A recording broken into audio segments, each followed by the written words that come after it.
Hello friends, जैसा promise किया था आज हम एकदम टाइम पे स्टार्ट कर रहे हैं। आज हम मिलने वाले हैं एक और फैसिलिटेटर से जो एक एंटरप्रेन्योर भी हैं। आपके साथ वो काफ़ी टाइम स्पेंड करेंगे तो हमने सोचा वही कि आज उनको जानते हैं। तो आज हम मिलेंगे मिस्टर प्रत्युष श्रीवास्तव से। वो एक्चुअल में आदित्य के ही बैचमेट है। उन्होंने सिविल इंजीनियरिंग की है और राइट आफ्टर कॉलेज उन्होंने अपनी एक एडटेक कंपनी खोली है जिसका नाम है यूनिविंग्स। उनका मानना है कि क्लासरूम्स में टेक्नोलॉजी ज़्यादा यूज़ नहीं करते हैं लोग, लाइक अब तक जब जैसे हमने अपने स्कूल लाइफ में देखा है। और टेक्नोलॉजी का इस्तेमाल करना क्लासरूम्स में लर्निंग को बहुत एनहांस कर देता है। तो हम उनसे उनकी जर्नी के बारे में पूछते हैं। Pratyush, over to you. या थैंक यू आकांक्षा। और गुड इवनिंग सभी को जो भी ये वेबिनार देख रहे हैं। तो मेरा इंट्रोडक्शन इन्होंने कर ही दिया है। मेरा नाम प्रश है और मैंने यूनिविंग की शुरुआत की थी कॉलेज के बाद से ही। तो 2017 में ही मैं और आदित्य बोस जो दूसरे फैसिलिटेटर इस कोर्स के, हम लोग दोनों सेम कॉलेज से ग्रेजुएट किए थे। और यूनिविंग शुरू करने के पीछे हमारा बस एक मोटिव ये था कि हमने जो देखा कि क्लासरूम्स है हमारे आसपास, बाकी फील्ड्स में टेक्नोलॉजी इतना बदलाव लाया, क्लासरूम्स हमारे लगभग सेम रह गई, वो आज की हो या 20 साल पहले की क्लासरूम्स हो। तो इस चीज में बदलाव लाना जरूरी था कि क्लासरूम में अगर आप टेक्नोलॉजी लाते हो तो आप कई चीजें बेहतर तरीके से कर पाते हो। तो ये हमारा उद्देश्य था कि हमें इस तरह से क्लासरूम में बदलाव लाना है और इस चीज को लेके हमने यूनिवर्स का स्टार्ट किया था। गुड इवनिंग सबको। प्रत्युष, पहला सवाल मेरा आपसे ये है कि यूनिविंग्स का मतलब क्या है? आपने नाम कैसे सोचा अपनी तो कंपनी का? हाँ, तो यूनिविंग्स जो नाम है वो बेसिकली दो वर्ड से है। यूनिव जो है वो यूनिवर्सिटी से आता है और इंक्स बेसिकली इसलिए है क्योंकि हम लोग जो पेपर और पेन पे बहुत चीजें होती हैं इस कॉलेज में, लाइक असाइनमेंट्स हुआ, अटेंडेंस हुआ, जिससे बहुत सारा प्रोसेस जो है वो इनएफिशिएंट हो जाता है। ठीक है, एक टीचर आपको मतलब काफी समय जाता है उसका असाइनमेंट इवेलुएशन वगैरह में। तो उन सब चीजों को हम लोग बेहतर करना चाहते थे। जितनी भी बेसिकली मतलब वो एक इंक जो है वो एक सिंबॉलिक है उन चीजों को लेके, जैसे असाइनमेंट हुआ, असेसमेंट हुआ, जो भी चीजें teacher day to day life में करता है अपना, और उन चीजों को हम ऑनलाइन रिप्लेस करना चाहते थे, इसलिए वो यूनिविंग्स नाम हमें सही लगा। Okay, very interesting. इससे पहले कि हम आपकी पर्सनल लाइफ की स्टोरी में जाएं, मैं आपसे हम्म। 2 सेंटेंसेस में समराइज करने को कहूंगा कि यूनिविंग्स की जरूरत किसको पड़ती है और कब पड़ती है। यूनिविंग्स की जरूरत पड़ती है हर एक टीचर को जो भी किसी तरह के क्लासरूम इन्वायरमेंट में है, वेदर वो स्कूल में हो, किसी कोचिंग इंस्टीट्यूट में हो, किसी कॉलेज में हो। तो जहाँ भी एक टीचर एक रहता है, यूनिविंग से हमारा उद्देश्य, जो हमारा जो प्रोडक्ट है वो हमारा उद्देश्य ये है कि हम टीचर्स को एक वर्चुअल असिस्टेंट प्रोवाइड कर सके। तो जितनी भी चीजें हैं, जैसे असाइनमेंट इवेलुएट करना हुआ, अब उस पर रिपोर्टिंग वगैरह जो करनी होती है, तो टीचर का उन चीजों में ना जाए, टीचर अपना समय क्लास में पढ़ाने में दे पाए, इसलिए हमारे पास उन चीजों के लिए एक रिपोर्टिंग टूल है। तो टीचर बस एक बटन पे क्लिक करके अपने असाइनमेंट के रिपोर्ट जनरेट कर सकते हैं, स्टूडेंट कैसा परफॉर्म कर रहा है, क्लास ओवरऑल कैसी परफॉर्म कर रही है, इन सब चीजों के बारे में उनको बेटर इन्फॉर्मेशन मिलता है। तो ये एक वर्चुअल असिस्टेंट की तरह काम करता है। तो और ऑब्वियसली एक असिस्टेंट, किसी को ऐसा बुरा नहीं लगेगा कि एक असिस्टेंट साथ एक्स्ट्रा हो। तो इस पर्पज से ही है, मतलब ये बेसिकली हमारा फोकस एरिया है। तो कोई भी टीचर जो किसी भी क्लास में इन्वॉल्व है, उनके लिए हमारा प्रोडक्ट सूटेड है। ओके, तो बेसिकली आप ये कहना चाह रहे हैं कि आपका एक ये ऐप है, राइट? ये ऐप है क्या यूनिविंग्स का? हाँ, तो अभी हमारा वेबसाइट है और अभी हम ऐप पे काम कर रहे हैं। मतलब इस कॉल से पहले भी मैं ऐप पे ही काम कर रहा था। तो आने वाले दिन हमारा ऐप भी लॉन्च होगा, तो हमारे एक एंड्रॉयड ऐप होगा, तो फिर सब चीजें मोबाइल पे भी होंगी। वही सारी चीजें जो हम वेब पे दे रहे हैं वो मोबाइल पे देंगे। ओके, तो मेरा अगर ये कहना सही रहेगा कि आपका जो क्लाइंट बेस है वो टीचर्स है, राइट? या पब्लिक स्कूल्स, प्राइवेट स्कूल्स, किसी भी तरह के उस टीचर्स। हाँ, किसी भी तरह के टीचर्स। ओके, आपको ये आइडिया कैसे आया? क्या प्रॉब्लम देखी तो आपने जिसके हम्म कारण आपको लगा कि ये सोल्यूशन हो सकता है? तो प्रॉब्लम स्टेटमेंट क्या थी और सोल्यूशन के बारे में हम और भी बात करेंगे। हाँ, तो प्रॉब्लम स्टेटमेंट हमारा यहाँ पे यही था कि जब हम खुद कॉलेज में थे और हमने जो क्लासरूम प्रोसेस देखा, हमारे टीचर जिस तरह से क्लासरूम्स कंडक्ट कराते हैं, असाइनमेंट्स देना हुआ, उनको सबमिट करना, मैन्युअली इवेलुएट करना, उसमें हमने रियलाइज किया कि ये जो पूरा का पूरा मैनुअल प्रोसेस है, ये काफी टाइम कंज्यूमिंग है। फॉर इंस्टेंस, अगर एक टीचर एक सेमेस्टर के दौरान से 4 या 5 असाइनमेंट्स देता है, उनको अलग-अलग इवैल्यूएट करता है, फिर भी एंड एंड सेमेस्टर में जब उनको असेसमेंट करना होता है, उनके पास एक साथ कोई स्ट्रॉन्ग डेटा पॉइंट होता नहीं जिस पे वो असेसमेंट कर सके, राइट? तो हमने देखा कि जब भी इंटरनल असेसमेंट हमारे 30 मार्क्स के होते थे, तो वो जनरली मोर और लेस क्वालिटेटिव होते थे। मतलब ओवरऑल उन्होंने लगा कि चलो ये स्टूडेंट कैसा है, चलो इसको 30 मार्क्स दे, 25 मार्क्स दे, ऐसे करके, राइट? तो इन सब चीज़ों को लगा कि और ये सब चीज़ें हो क्यों नहीं पाती एफिशिएंट, क्योंकि इन सब चीज़ों में समय लगता है और ये चीज़ें मैनुअली करना ज़रूरी है भी नहीं। इसके लिए टेक्नोलॉजी ईज़िली इस चीज़ को कर सकती है, ठीक है? तो इन सब चीज़ों को लगा कि पूरे जो बेसिकली एजुकेशन जितना कुछ है, ये बेसिकली ये था कि टीचर्स को हम एक वर्चुअल असिस्टेंट प्रोवाइड कर पाएँ। इस चीज़ से ये हमारा स्टार्टिंग था और उसके बाद फिर इसमें और चीज़ें जुड़ गई, जहाँ पे हमें लगा कि हम क्लासरूम के पूरे एक्सपीरियंस को ही ऑर्गेनाइज़ कर सकते हैं। तो जैसा कि आप कॉलेज में जाते हो, आप 4 या 5 क्लासरूम्स में आप एनरोल्ड होते हो, वैसे ही सिमिलर आप यूनिवेस का जब डैशबोर्ड में लॉगिन करते हो, तो आपके वो चारों पाँचों क्लासरूम्स वहाँ पे होते हैं। और हर एक क्लासरूम जो है क्लोज़ एनवायरनमेंट है, जहाँ पे आप हो, आपके सहपाठी है, आपके टीचर्स हैं और वहाँ पे जाके आप डिस्कशंस कर सकते हो, फाइल्स शेयर कर सकते हो, असाइनमेंट्स के सबमिशंस डाल सकते हो। तो ये हमारा बेसिकली प्रॉब्लम स्टेटमेंट ये था और मतलब प्रॉब्लम स्टेटमेंट और सॉल्यूशन का ब्रीफ ये था हमारा। अच्छा प्रत्युष, आपने अपना आपके बारे में बताया और कंपनी के बारे में बताई, लेकिन हुँ, हुँ। ये ज़रा हमें बताइए कि आपने आइडिया कैसे इंसेप्ट किया कि आपको ये करना है? कॉलेज लाइफ में कैसे रही आप कॉलेज लाइफ कैसी रही? How did you hmm, get to hmm. I mean come up with the idea of this? Passion कहाँ से आया? हाँ, तो इसके साथ साथ आप पैशन ये का भी ऐड करिए कि आप कहाँ से हैं और हाँ, हाँ। आपका थोड़ा बैकग्राउंड हमारे दोस्तों को बताते हैं हम। हाँ। जी, श्योर। तो मैं ओरिजिनली हज़ारीबाग से हूँ, हज़ारीबाग झारखंड में एक डिस्ट्रिक्ट और मेरे फादर वहाँ पे सेंट्रल कोलफील्ड लिमिटेड में कार्यरत है।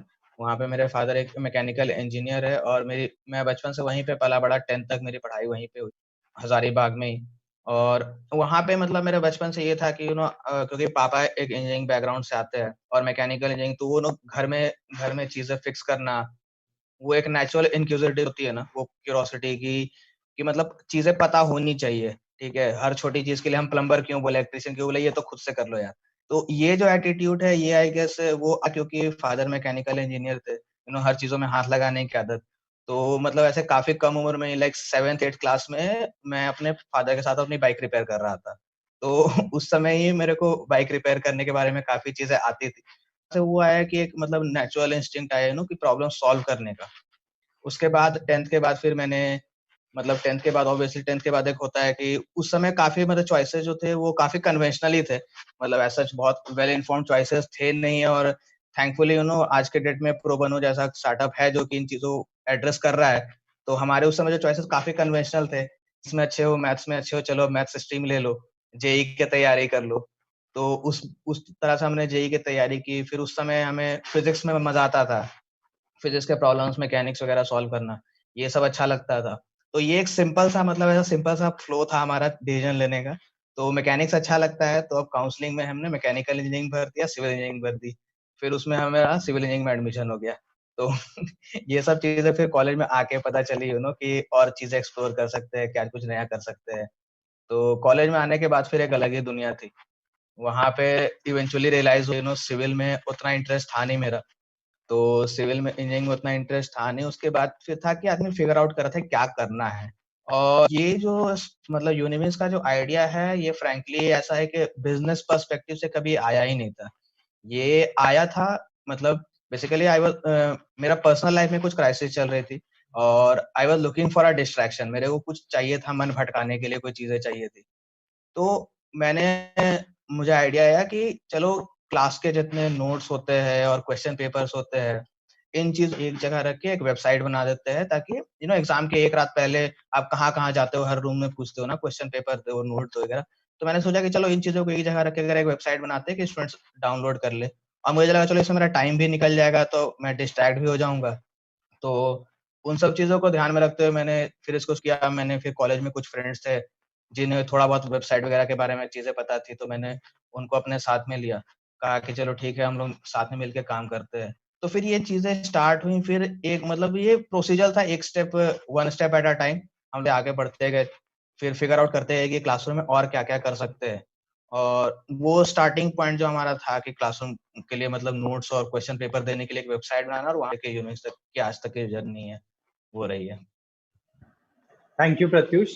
मेरे आई थिंक जो आपने बोला उसमें से जो मेरे दो टेक अवेज रहे हैं, पहला ये कि जैसे कल आदित्य ने भी बताया और आगे भी जो हम एंटरप्रेन्योर से बात करेंगे, बहुत लोग जब एंटरप्रेन्योर का या तो उनको जैसे कीड़ा लगता है, एंटरप्रेन्योर बनते हैं तो वो यंग होते हैं, राइट? क्योंकि यंग होने में शायद रिस्क कम होता है, या पता नहीं, मतलब हो सकता है शायद आइडियाज ज्यादा आते हो, आपके दोस्त लोग भी हेल्प करते हैं। आप दोनों की स्टोरी में भी मैं अपने जो दोस्त हैं जो हमारे देख रहे हैं दर्शक, उनको भी ये बताना चाहूंगा कि मतलब एक दोस्तों का सहारा मिलना, या दोनों अभी तक तो आपकी स्टोरी में आया है। और जो दूसरा टेक अवे मेरा ये है कि जैसे आपने बोला कि आपने सिविल इंजीनियरिंग करी, राइट? और उससे रिलेटेड आपने अपना स्टार्टअप जो है उससे रिलेटेड नहीं है। तो कल भी काफी दोस्तों का हमारा यही क्वेश्चन आ रहा था कि जो हम पढ़ रहे हैं उनको लगता है कि वो वेस्ट हो जाता है अगर आप उसकी उसी के अंदर बिजनेस नहीं करो। तो इसके बारे में आपकी क्या राय है? तो इसमें देखिए ये होता है, मेरा मेरा जो मानना है कि अगर हम कॉलेज में जब जाते हैं, ठीक है, कॉलेज या स्कूल जब हम जाते हैं और कोई भी डिसिप्लिन आप पढ़ रहे हैं, मान लीजिए आप स्कूल में आप साइंस ब्रांच में हो या फिर कॉलेज में जाके आप सिविल या आईटी की पढ़ाई करते हो, तो उसमें जो पढ़ाई का जो पूरा करिकुलम है ना, वो सिर्फ एक कंटेंट कंजम्पशन के तौर पे हमें नहीं देखना चाहिए। हमें ये नहीं समझना चाहिए कि हम एक सर्टेन डिसिप्लिन के रिगार्डेड कंटेंट कंज्यूम कर रहे हैं, क्योंकि अगर वो पर्सपेक्टिव होता तो शायद कॉलेजेस एक बहुत बड़ी लाइब्रेरी ही होती। एक बहुत बड़ी लाइब्रेरी होती है जहाँ सिर्फ किताबें होती है और किताबों आप आओ, किताब पलटो, आप चीजें सीख जाओ। बट वो नहीं है, कॉलेज एक पूरा एक्सपीरियंस है और आपको सीखने के लिए बहुत सारे अपॉर्चुनिटीज मिलते हैं। तो अगर आप ये कहते हो कि सपोज मैंने सिविल से रिलेटेड चीजें नहीं की, ठीक है, तो क्या ये पूरा वेस्ट हो गया? तो मैं मानूंगा कि नहीं। अगर कहोगे कि do I regret being a civil engineer, तो वो चीज मैं रिग्रेट नहीं करता हूँ। वो अपना इनका एक्सपीरियंस जो है, जो मैंने इंजीनियरिंग किया, वो रिग्रेट नहीं करता हूँ। वो इसलिए क्योंकि वहां से कई चीजें आदमी सीखता है। आप एक से नॉर्मली जैसे हम लोग फिजिक्स में भी क्वेश्चन जब सॉल्व करते हैं, 4 चैप्टर से कंसेप्ट लगते हैं, एक रोटेशन का कॉन्सेप्ट है, एक मैकेनिक्स का कॉन्सेप्ट है, इलेक्ट्रोस्टैटिक का कॉन्सेप्ट है। तो जो मेंटालिटी जो डेवलप होती है ना, वो मेंटालिटी डेवलप होती है ये कि हम लोग उसको समझे, उसको सॉल्व करें। अब ये जो हमारा जो बेसिकली ये एक स्किल होना है, इस स्किल को आप अलग डिसिप्लिन में भी अप्लाई कर सकते हो। At the end of the day कहीं भी आप किसी प्रॉब्लम को अप्रोच करते हो, उस अप्रोच करने का बहुत सिंपल सा तरीका होता है कि आप बड़े प्रॉब्लम को देखो, उसके छोटे छोटे पार्ट्स खोजो कि कौन और से छोटे छोटे पार्ट्स है जिन पे आप फोकस करते हो, और फिर उन हर छोटे पार्ट्स को आप सॉल्व करने की कोशिश करो, तो वो बड़ी प्रॉब्लम भी सॉल्व हो जाती है। तो ये सब कुछ चीजें हैं जो कि आप मतलब अगर एक साइंस बैकग्राउंड से है तो हम लोग वो नॉर्मली फिजिक्स में चाहे इंजीनियरिंग बैकग्राउंड में भी हम लोग जितने सब्जेक्ट्स पढ़ते हैं, ये सब चीजें आती गई हैं। तो ये चीजें हम लोग सीखते गए, ये सब प्रोसीजर्स हम लोग सीखते गए। जब हम लोग सिविल में भी सीखते हैं कि हाँ, एक 2 मंजिली इमारत कैसे बनानी है, ठीक है, उसके कॉलम का विड्थ कैसा होगा, तो वो हम कैलकुलेट करते हैं। वहां पे हम लोग चीजें फैक्टर इन करते हैं कि चलो ये अगर इमारत बना रहे हैं, एक ऑफिस की इमारत, तो यहाँ पे इतने लोग हर समय चल रहे होंगे, इनका वजन इतना होगा, उसके अकॉर्डिंग बीम पे इतना वजन आएगा। तो ये सब जो स्टेप बाय प्रोसीजर अप्रोच जो है ना, वो सिर्फ उन फॉर्मूलोज तक सीमित नहीं रहती है, वो सिर्फ कॉन्सेप्ट तक सीमित नहीं है। वो प्रोसीजर अप्रोच जब आप करना सीख जाते हो, आपका ब्रेन उस तरह से ट्रेन हो जाता है, तो ये स्किल आप किसी और जगह भी ले जा सकते हो। तो मानूंगा मतलब स्ट्रक्चरल डिजाइन पढ़ना और जियो टेक्निक पढ़ना एक्चुअली बिजनेस रन करने में मुझे हेल्प कर रहा है। तो ये चीज है। हाँ, आई थिंक मैं बस इसको समराइज करना चाहूंगा अपने दोस्तों के लिए। आपने काफी बढ़िया बोला कि आई थिंक एक स्किल आप सिर्फ किताबों से या मतलब सिर्फ पढ़ाई से नहीं सीखते। आपके काफी सारे स्किल्स हैं जो आप मतलब अपनी लाइफ में बस लाइफ को जीकर भी सीखते हो, राइट? आपकी छोटी छोटी प्रॉब्लम्स जो होती हैं दोस्तों के साथ, पेरेंट्स के साथ, ऐसे कोर्सेज में, आईटीआई से बस में, घर जाने के रास्ते में भी आप काफी बार चीजें सीखते हो, वापस आने में भी कई बार आप मूवीज के लिए जाते हो, वो भी वहां पे भी चीजें सीखते हो। पहला हमारा ऑडियंस क्वेश्चन दिव्या भारद्वाज का है, काफी इंटरेस्टिंग क्वेश्चन है प्रत्युष आपके लिए। उन्होंने पूछा है कि सर, आइडिया जब आता है उसके बाद उस आइडिया को वर्क का स्टार्टअप करने में, मतलब आप अपनी उसकी जर्नी बताओ कि आइडिया आया है ना, आइडिया को आप कैसे डेवलप करते हो। पहली बात तो आइडिया कैसे आया आपको, राइट? आपने कभी सोचा था कि मैं एंटरप्रेन्योर बनूंगा, कब बनूंगा? तो आइडिया आपका कैसा आया, और उसके बाद आइडिया टू आपका ऑर्गेनाइजेशन, अपनी कंपनी बनना, उसकी जर्नी के बारे में बताइए। हाँ, तो आइडिया मेरा मतलब ऑब्वियसली कभी था नहीं मन में कि मैं एंटरप्रेन्योर बनूंगा या अपना खुद का बिजनेस स्टार्ट करना है। तो जैसा कि पहला मैंने कहा था कि मेरा जो स्टार्टिंग पॉइंट था वो ये था कि हम लोग कॉलेज में मतलब क्वेश्चन पेपर और क्लास नोट्स के लिए एक वेबसाइट बनानी थी, और उसको बनाने का कारण ये था कि बिकॉज मेरे एक पर्सनल लाइफ में क्राइसिस चल रही थी, मुझे डिस्ट्रैक्शन चाहिए था, मुझे कोई चीज चाहिए जो कि उस चीजों से मेरा ध्यान भटका सके। तो उस वजह से मैंने वो चीजें करना शुरू की। तो ऐसा देखिए, अब जब भी कभी ख्याल करते हैं आप बिजनेस के बारे में सोचते हैं, तो अगर आप हमेशा बहुत बड़े पिक्चर के बारे में सोचो कि लगता है कि हाँ एक बिजनेस तो 5-6 एम्प्लॉयज होते हैं, उनको चीजें बताना, समझाना, पूरा प्रोसेस रन करना, तो ये इनिशियल फेज में बहुत ओवरवेलमिंग हो सकता है।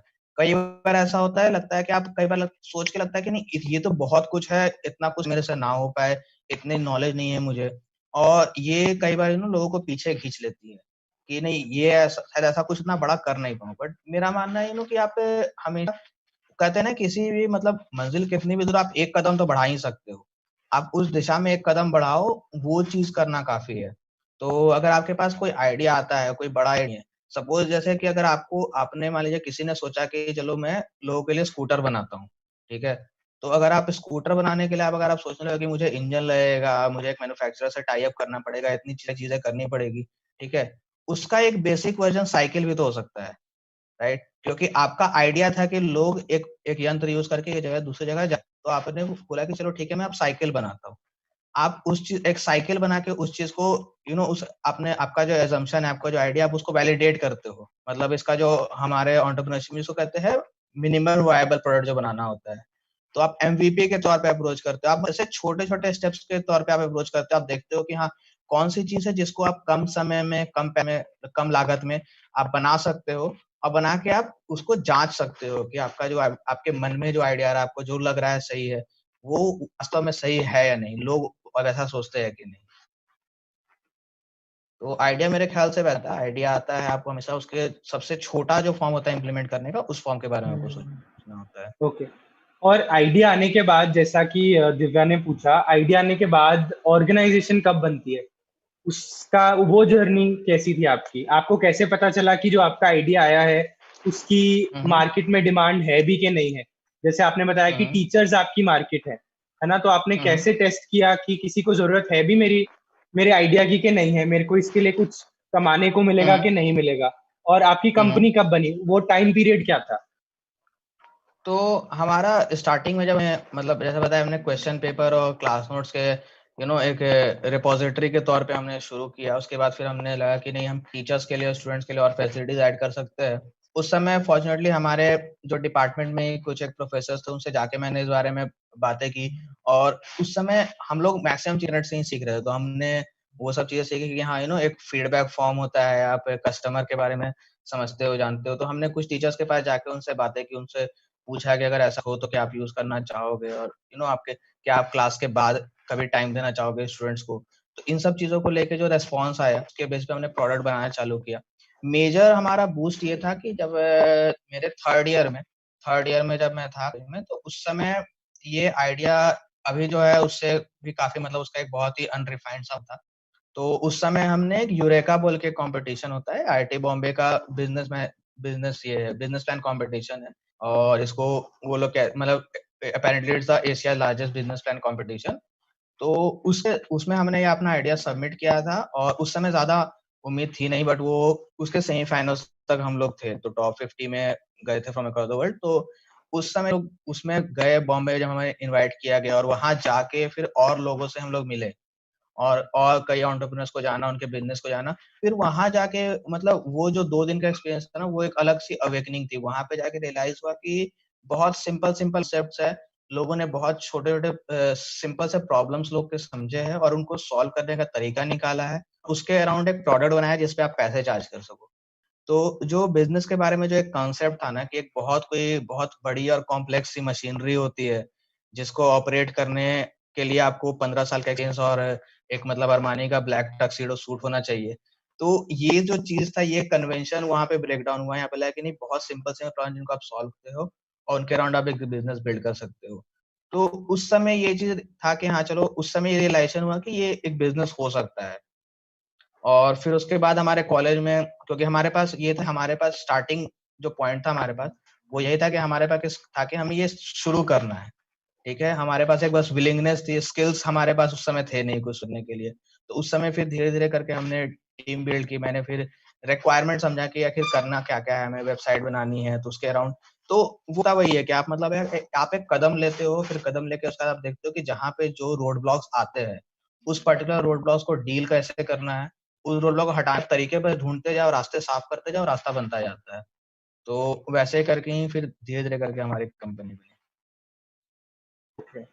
Okay, thank you. आदित्य, मैं आपसे भी इसमें थोड़ा पर्सपेक्टिव चाहूंगा क्योंकि आप भी एक एंटरप्रेन्योर हो। एक बहुत ही सिंपल सा क्वेश्चन आया है, मेरे को लगता है उसका आंसर सिंपल होगा कि बिजनेस स्टार्ट कैसे करते हैं। आप अपने पर्सनल एक्सपीरियंस से बताओ कि आपने स्टार्ट कैसे किया। क्या आप एक दिन उठे, आपने कहा चलो अब चलते हैं, रजिस्टर करते हैं अपनी कंपनी को, और टीम मेंबर्स को आपने बोला कि हाँ चलो चलो, कैसे स्टार्ट करते हैं? अपने पर्सनल एक्सपीरियंस से बताओ। दोस्तों, मैं रिस्क तो बिल्कुल नहीं लेता लाइफ में। तो एक चीज ये है कि मैंने कभी भी बिजनेस रजिस्टर ही नहीं किया था जब तक मेरे को पहली बार मेरा अग्रीमेंट साइन नहीं हो गया था कि मेरे को इतने पैसे मिल जाएंगे।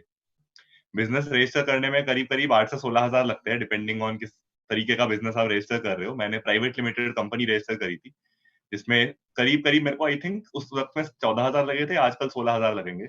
16,000 बड़ा अमाउंट है दोस्तों। आप लोग आईटीआई में पढ़ रहे हो, हम कॉलेज में थे उस वक्त, किसी भी स्टूडेंट के लिए बड़ा अमाउंट है। तो मैंने क्या किया, मैंने पहले अपनी चीज को बेचना शुरू किया। तो और बेचना मैंने बहुत लेट शुरू किया। तो पहले मैं अपनी जर्नी बताऊंगा छोटे में, और फिर बताऊंगा एक्चुअली क्या करना चाहिए, क्योंकि मैंने गलत तरीके से किया था। मैं अगर आपको सच्चाई बताऊं तो मैंने क्या किया, मैंने एक सर्वे बनाया। और मैंने पहले ही कल ही आपको बताया था कि मैं बिजनेस प्लान कॉम्पिटिशन्स में, जैसे कि प्रत्युष ने ही भाग लिया था, मैं भी भाग लेता था।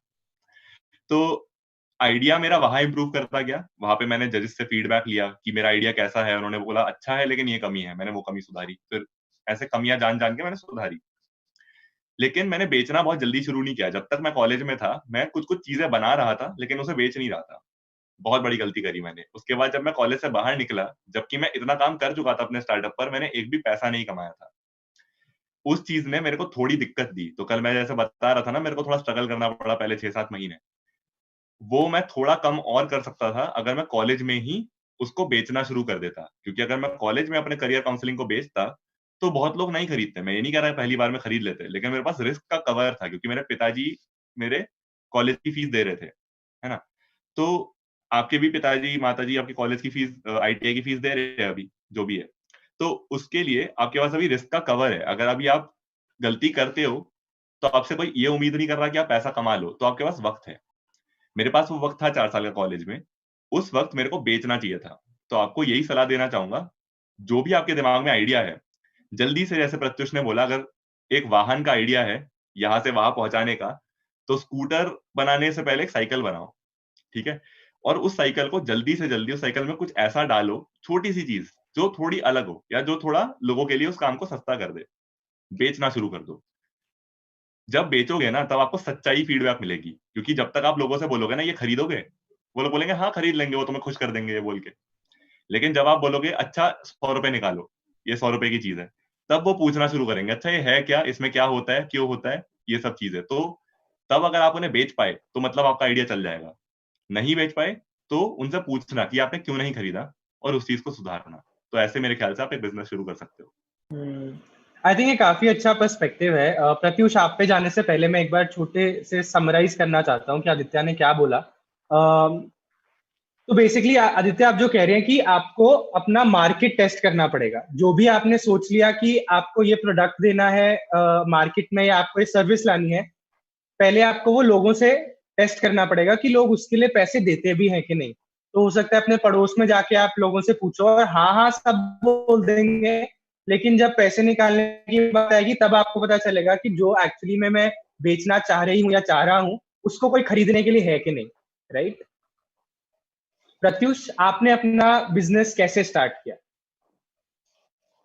तो मेरा बिजनेस कॉलेज में बताया था, मैं 3rd ईयर में हम लोग इवेंचुअली जब बिजनेस प्लान कॉम्पिटिशन में गए थे, तो उस पॉइंट से मैंने सीरियसली लेना चालू किया। और उसके बाद हमारे एंड पे भी मतलब उस समय कॉलेज में स्टूडेंट्स थे, तो जैसा कि बोस ने बताया, कॉलेज में काफी समय हमने ही बर्बाद किया उस चीजों को लेके कि हमारा जो टीम बिल्ड करना, चीजों को सीखना, तो इनिशियली जो ये भी था हमारा मेरे मन में एक ब्लॉक था कि वेबसाइट बनानी है या फिर कोई भी चीज करना है तो उसके लिए जो स्किल चाहिए वो थोड़े ज्यादा चाहिए, तो मुझे नहीं लगा था कि मैं कभी ग्राउंड जीरो से स्टार्ट करके फिर वो चीजें सीख पाऊंगा, खुद सीख पाऊंगा।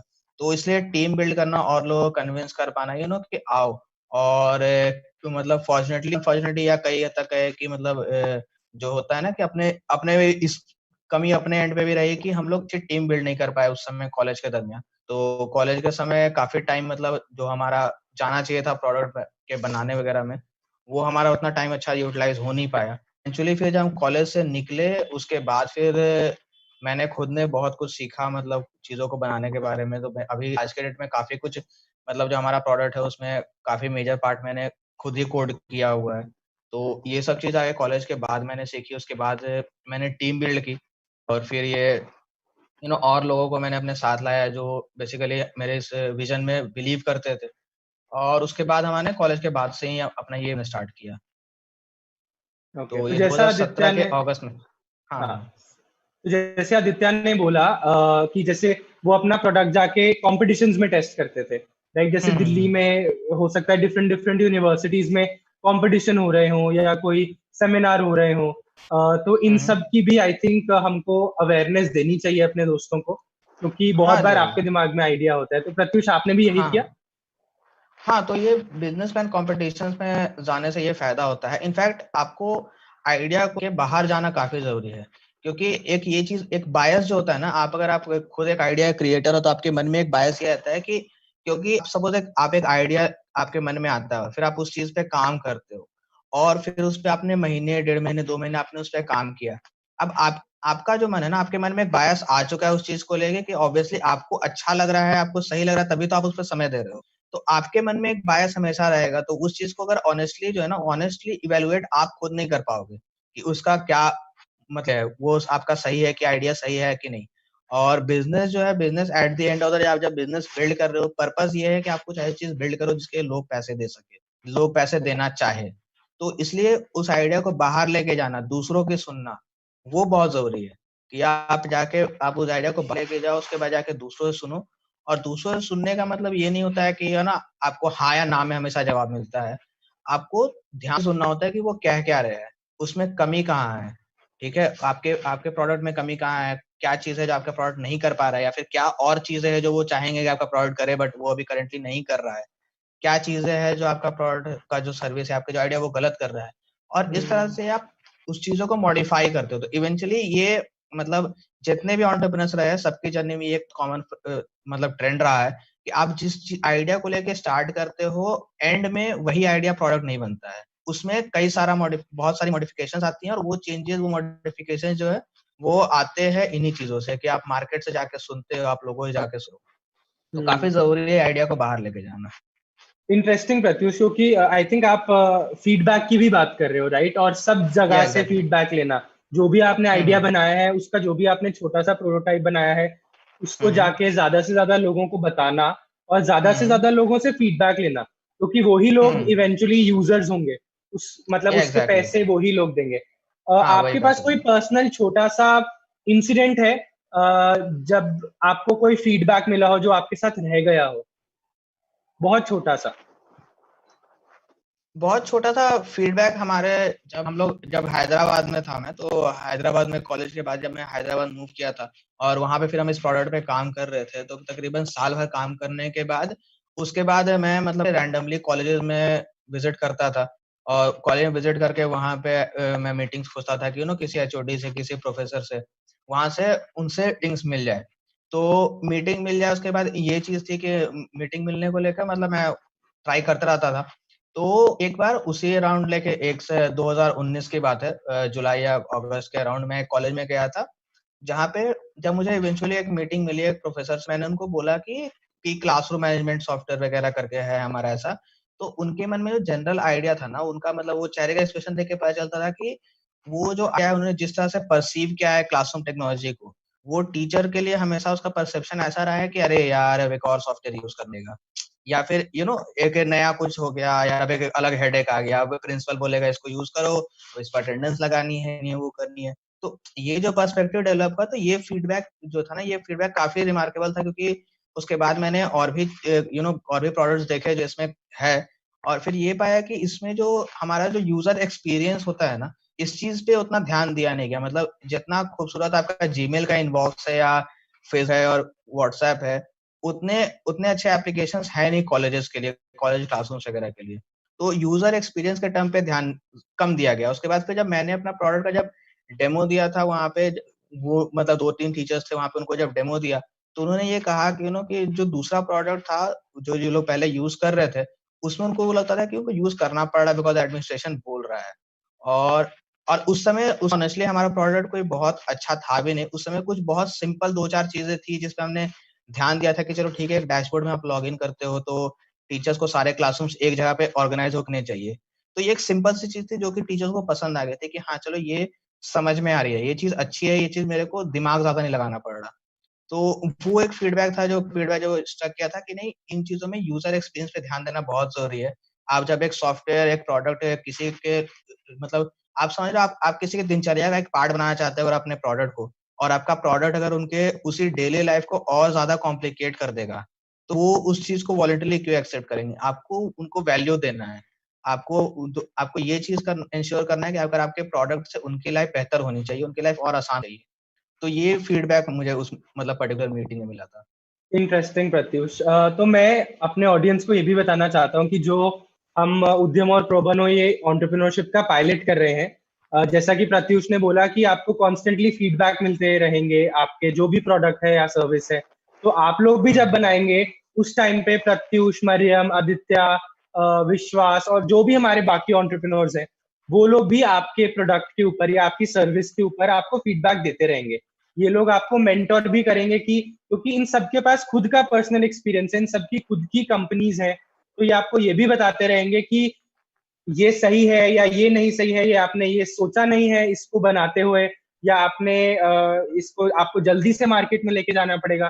तो ये जो मेंटोरशिप का पॉइंट प्रत्युष ने बोला और ये जो कांस्टेंट एक फीडबैक का पॉइंट प्रत्युष ने बोला, ये मैं चाहता हूँ कि आप सब लोग अपने ध्यान में रखें, क्योंकि जब अगले हफ्ते से प्रोग्राम स्टार्ट होगा तो आपका जो वेबिनार रहेगा, जो अपने टीचर्स के साथ रहेगा, अपने एंटरप्रेन्योर फैसिलिटेटर्स के साथ, वो इन्हीं सब चीजों के ऊपर रहेगा। आकांक्षा। प्रत्युष, पिंकी भारती ने एक बहुत ही पर्टिनेंट क्वेश्चन पूछा है। वो कह रही है कि यूजुअली लड़कियों को पेरेंट्स उतने पैसे नहीं देते हैं टू स्टार्ट अ बिजनेस, क्योंकि इन जनरल एक जेंडर डिवाइड है और वैसे डिफरेंसेस है हमारी सोसाइटी में। तो ऐसे सिचुएशंस को कैसे हैंडल कर सकती है as a woman if someone wants to start a business? वो कैसे इनिशिएट कर सकते हैं फर्स्ट स्टेप? हाँ, तो अब देखिए इसमें मतलब पर्सनली इसके जो मतलब जो सोसाइटल कॉन्टेक्स्ट है about being a women starting a business, तो इस पे मेरा पर्सपेक्टिव उतना ऑनेस्ट नहीं होगा because I don't deal with that, I not have to deal with that scenario. तो आई विल आंसर ऑन से मैं थोड़े से उसके रिलेटेड लाइन पे आंसर करूंगा कि ये जो रेजिस्टेंस होता है, जैसे आपने कहा कि एक वुमेन है, उनको मतलब घर से पैसे नहीं मिल रहे या फिर स्टार्ट करने में इंकरेज नहीं मिल रहा, तो ये जो रेजिस्टेंस है वो इनिशियली हर घर ऑफर मतलब होता है, राइट? वो हमने भी इनिशियली वो चीज फेस की कि वो रेजिस्टेंस एक होता है, क्योंकि जो आइडिया होता है ना कि जॉब कर लो, तो जॉब कर लो वो सेफ रहेगा, तो वो जो आइडिया होता है, तो जॉब करने को लेके वो रेजिस्टेंस हमने भी देखा। तो इसमें इम्पोर्टेंट ये होता है कि आप कुछ एक इंडिकेटर दो जिसमें आपके पेरेंट्स को भी लगे कि हाँ एक प्रोग्रेस हो रहा है, चीजें आगे बढ़ रही हैं, ताकि उनको भी उस एक एश्योर करने के लिए, उनको भी कॉन्फिडेंस देने के लिए कोई चीज होनी है। तो मेरा मानना है कि अगर कोई भी बिजनेस में जिसमें आपको पैसा लगता है, जैसे मैंने पहले भी कहा था ना कि अगर आपको स्कूटर बनाने का आइडिया है तो आप साइकिल तो बना ही सकते हो। तो मेरा मेरा मानना ये है कि आपको मतलब उस चीज को बैठ के आपको समय देना पड़ेगा, उस बारे में सोचना पड़ेगा।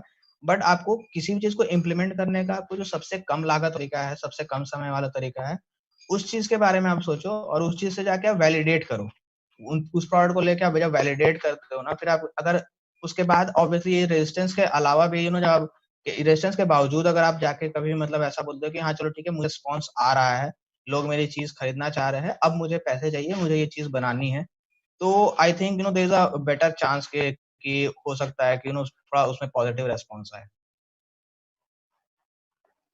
ओके, आई थिंक ये ज्योति ने पूछा था ना क्वेश्चन, आकांक्षा? नहीं, पिंकी। पिंकी ने आई थिंक ज्योति का भी सिमिलर क्वेश्चन है, और आई थिंक मैं इन क्वेश्चंस को काफी इनकरेज भी करूंगा, क्योंकि जैसे जैसे हमारे पास ये क्वेश्चंस आएंगे और हम काफी सारे मतलब विमेन एंटरप्रेन्योर्स को भी लेकर आएंगे, राइट। हम डाइवर्स बैकग्राउंड से तरह तरह के लोगों को, एंटरप्रेन्योर्स जो बन चुके हैं उनको लाएंगे। तो मैं आप लोगों से ये भी कहना चाहता हूँ कि हर जो आंसर है मतलब वो एक कोई सही गलत आंसर नहीं है, लेकिन हम ये क्वेश्चंस बार बार लेंगे ताकि हम मतलब औरतों के नजरिए से भी समझ पाए कि जो एंटरप्रेन्योर बन चुकी हैं उनको किस किस तरह की प्रॉब्लम आई है, राइट। हम ये जानते हैं कि क्योंकि हम तीनों ही लड़के हैं इस वेबिनार पे जो बोल रहे हैं, तो हमारी रियलिटी भी डिफरेंट है, हमको थोड़ा फैमिली ज्यादा सपोर्ट भी करती है, तो ये एक फैक्ट है इंडियन कल्चर का, इंडियन सोसाइटी का। तो हम पिंकी और सृष्टि, ज्योति का, सॉरी, दोनों का क्वेश्चन है दोबारा से भी लेंगे। एक क्वेश्चन और है प्रत्युष, आदित्य, आकांक्षा, आप कोई भी आंसर कर सकते हैं कि स्पोर्ट्स में भी बिजनेस अपना कोई बना सकता है कि नहीं। ये क्वेश्चन कल भी आया था, मैं भूल गया किसका था, और अभी भी मैं स्क्रीन पे देख रहा हूँ। हाँ, लेकिन आप इसका आंसर करिए। एब्सोल्युटली, स्पोर्ट्स में बिजनेस क्यों नहीं हो सकता है। Business is all about ideas and innovation. तो अगर स्पोर्ट्स के सेक्टर में कोई भी इनोवेटिव आइडियाज आपके हैं, या आपको पता है कि कुछ प्रॉब्लम है, शॉर्टकमिंग है, उसका आप सॉल्व कर सकते हैं, तब ऑफ कोर्स कोई भी ऐसा सेक्टर नहीं है, कोई ऐसा क्षेत्र नहीं है जिसपे बिजनेस नहीं कर सकते हैं हम, या फिर जिसपे हम कुछ इम्प्रूवमेंट नहीं ला सकते। बिजनेस का main, I think one of the main point is also to improve, bring about an improvement, and bring about like introduce an innovation to make things easy for everyone. So of course, why not? Sports is not only about जो हम देखते हैं, games खेलते हैं, या फिर जो हमें दिखता है, उसके बैकग्राउंड में कितने सारे काम होते हैं, कितने रिस्पॉन्सिबिलिटीज होती है, कितने सारे दिक्कतें आती हैं सबको जो भी इन्वॉल्व होते हैं। तो उनको सॉल्व करने के लिए अगर आपके पास कोई इनोवेटिव आइडियाज है या फिर प्रोडक्ट है, तो ऑफ कोर्स ऐसा तो हाँ दोस्तों, मैं वैसे पीछे से सुन रहा था, लेकिन क्योंकि स्पोर्ट्स का बात आई है, स्पोर्ट्स का मेरे पास 3 एग्जांपल है स्पोर्ट्स में ही इनोवेशन का। तो पहले एक तो जो आप जिम में देखते हो ना, वेट लिफ्टिंग करते हैं, तो बेंच प्रेस तो सुना ही होगा सब लोगों ने। तो बेंच प्रेस करने के लिए एक पट्टी जैसा होता है, तो पट्टी यहाँ पे दोनों हाथ में आप बांध लेते हो, और फिर बेंच प्रेस करने में आपको ज़्यादा मसल है ना, उसको हेल्प करता है, वो मदद करता है और जल्दी रिकवर करने को, यानी कि जो दर्द होता है ना, जो कि आप मसल फटता है, वो जल्दी रिकवर होता है। दूसरा एक इनोवेशन था माउथ पीस। आप जब भी वर्कआउट करते हो ना, तो वर्कआउट करते टाइम आपका बॉडी बैलेंस नहीं होता है सही से, जिसका नेचुरल बॉडी होता है वो सही से बैलेंस नहीं होता, संतुलन नहीं होता। तो वो माउथ पीस जो होता है ना, जो आपने टेनिस या फिर WWE में देखा होगा, कि बॉक्सिंग में देखा होगा माउथ पीस लगाते हैं, तो वो माउथ पीस रबर का बनता है या फिर कोई सिलिकॉन मटेरियल का बनता है, मुझे साइंस तो नहीं पता उतना, लेकिन उसके लगाने के बाद आदमी का संतुलन, यानी कि सीधा खड़ा होने को उसका सही हो जाता है। और इसका टेस्ट कर सकते हो, आपके पास पेन तो होगा सभी के पास, देखता हूँ मैं।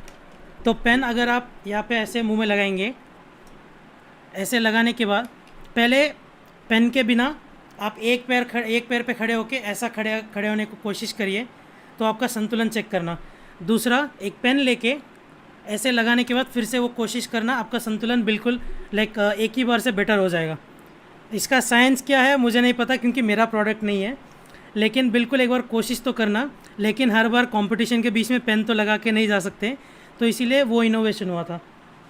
दूसरा, एक मेरा दोस्त का कंपनी के द्वारा बना था कि जो फुटबॉल मैचेस होते हैं ना, ये पूरा इंटरनेशनल नहीं बोल रहा हूँ, जो लोकल फुटबॉल मैच होता है अपने दोस्तों में खेलते हो, तो कंपटीशन जो बनता है ना, उसके लिए स्कोरिंग का सिस्टम लगाने के लिए कि किसने गोल मारा, किसके पास बॉल ज़्यादा देर थी, कितने पास हुए, उसका पूरा टैली बनता है। अभी तक किसी ने लोकल या अपने दोस्तों का टीम के लिए किसी ने बनाया नहीं, तो ये इन्होंने बनाया, उसका पूरा सिस्टम था, पूरा कंपटीशन का डिटेल्स आते हैं कि किसने शूट मारे, किसने गोल मारे, पूरा डिटेल जितना इंटरनेशनल फुटबॉल होता है वैसे किया है। तो स्पोर्ट्स में बिल्कुल इनोवेशन है। तो ये 3 एग्जाम्पल हो गए। तो इनोवेशन ये आपको कॉपी नहीं करना है, लेकिन इसी द्वारा आपको देखना है कि प्रॉब्लम कहाँ पे आ रही है, कि दिक्कत कहाँ पे हो रही है। तो साइंस अगर आप जानोगे तो बेनिफिट है, लेकिन अगर साइंस नहीं भी पता, लेकिन आपको वो प्रॉब्लम को देखने की ये दृष्टि होनी चाहिए। तो आप प्रॉब्लम देख पाओगे, फिर जाके उसके ऊपर कुछ करने का सोच आ सकती है। तो उसके साथ मेरा ख़त्म होता है। Thank you Samant. I think ये काफी इंटरेस्टिंग क्वेश्चन है। रवि भारद्वाज का ये क्वेश्चन था।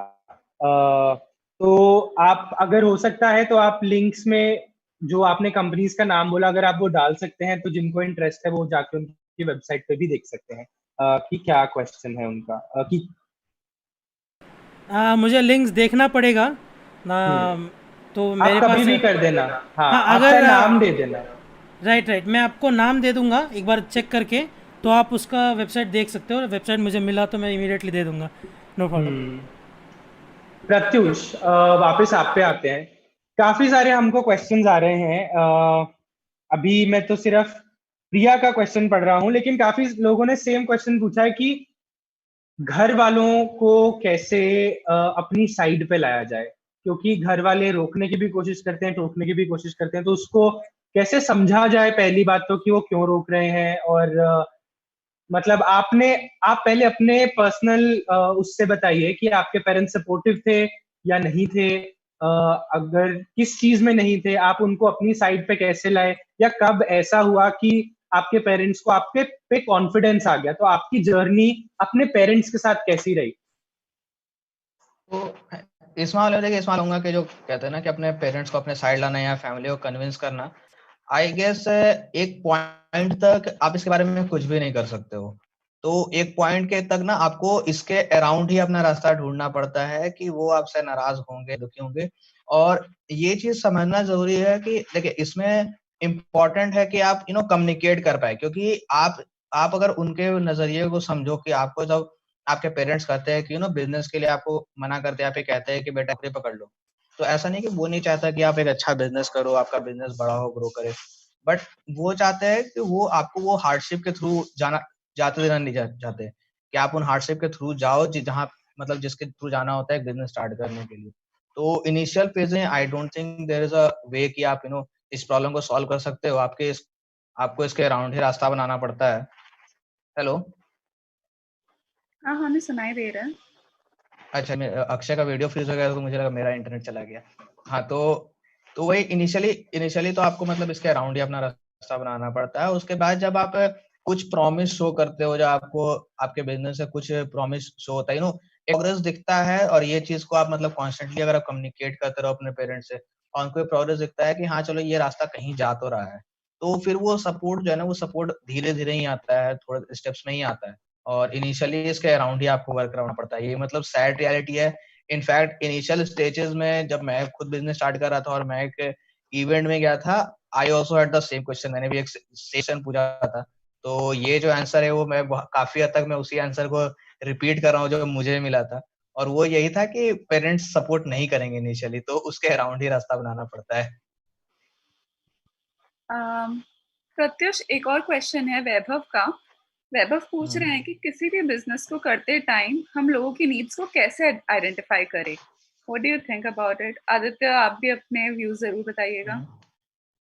तो नीड आइडेंटिफिकेशन का ऐसा है कि हमेशा देखिए, हमेशा कोई भी ये जो मतलब प्रॉब्लम स्टेटमेंट होता है, ये स्टार्ट तो होता है आपके सेंस ऑफ ऑब्जर्वेशन से, जब आप अपने अराउंड चीजों को ऑब्जर्व करते हो, फिर देखते हो किसी को प्रॉब्लम है। और कई बार आपका ऐसा होता है कि आपका कोई पर्सनल लेवल पे आप कोई प्रॉब्लम फेस करते हो, एंड देन यू सी कि हाँ, आपके जैसे और भी लोग हैं। सपोज एज अ स्टूडेंट आपने कुछ प्रॉब्लम फेस की, तो आपको लगा कि और भी स्टूडेंट्स को ये प्रॉब्लम होती होगी, या फिर एज अ वर्किंग प्रोफेशनल आपको कोई प्रॉब्लम फेस हो रही है।